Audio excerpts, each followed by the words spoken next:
G'day everyone, it's Sam and I'm still spored shitless, just for something different. Right, in this video I just want to show you container sizes that you could use for growing your gametophytes. From your cheap tubs, your cheap takeaway containers, they're about 750ml at the front, that's a 1 litre at the back, to your kids' lunchbox, which is a 2 litre decor tub.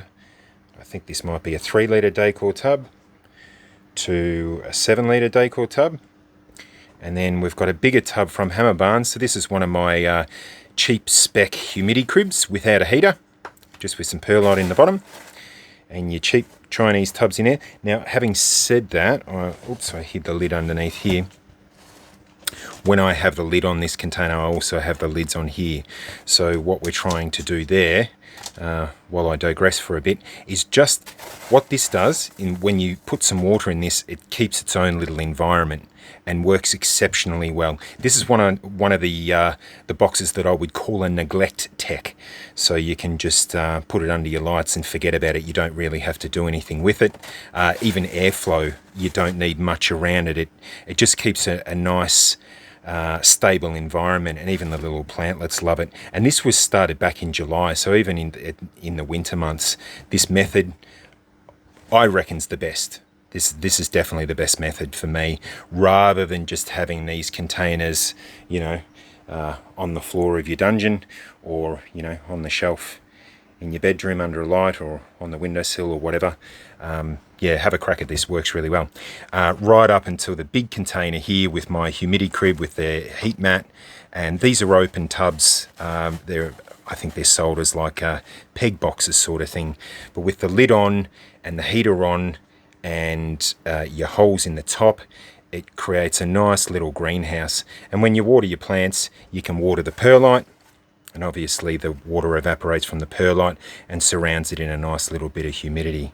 So yeah, that works really good. We'll have a little close-up of what's going on there. Now they're going gangbusters, mainly because of the temperature at the moment. We're up around 30 degrees here in Queensland, and you can sort of see growth every single day. These guys like it hot, as they say. So, out of all these methods, what would I recommend? If you're getting into the hobby, you're just having a crack, you've got a small lot of spores and you want to have a go of it, I would recommend a 1 litre tub, these here, or these ones in front, the 750ml, and using this method here. It's really hard to beat. It's sort of like a fail-safe.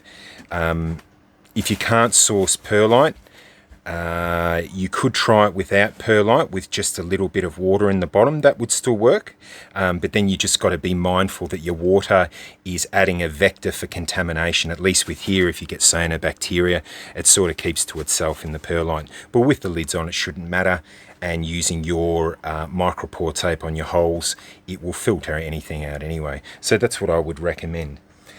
These ones here I was using, they're actually on sale at Big W, the 2 litre decor tubs. They've got a really nice seal on the top. I actually cut the seal. Oh no, that one's still whole. I did cut the seal off quite a few, just to allow a little bit more gas exchange. But if you're cutting a hole in the top and on the sides, it doesn't really matter anyway. But that size works incredibly well. However, when you get up to this side, the advantage of these ones here is that when you shut the lid, you're using that volume of gas in there. Whereas this small one, you're relying on airflow coming past for your gas exchange, because there's not much between the gametophyte and the top of the container. Does that make sense? Same with this one here, the big one. You can sort of put the lid on and you don't have to crack the lid very often to let it breathe, because even with these holes in, every now and again, actually quite a bit, because I like piss farting around with them, I'll take them out, I'll take the lid off and have a look. And don't be afraid of doing that. That's what the hobby's all about. You don't want to put the lid on and just leave it be and hope for the best. You want to have a look what you're growing. That's what it's all about. So don't be afraid of taking the lid off. Just make sure you're not doing it around any mold, where there's a lot of airflow and especially at the especially at the spore stage. At this stage, they're very, very resilient.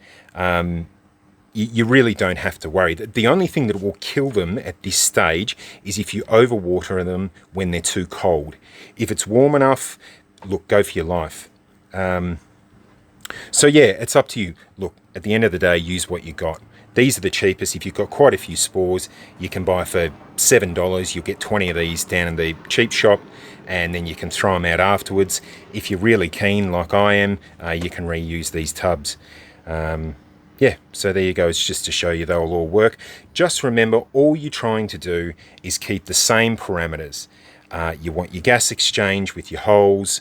You want to keep moisture to a minimum, especially at this stage. See, there's none around the side. These are about ready for watering. See, they're dry.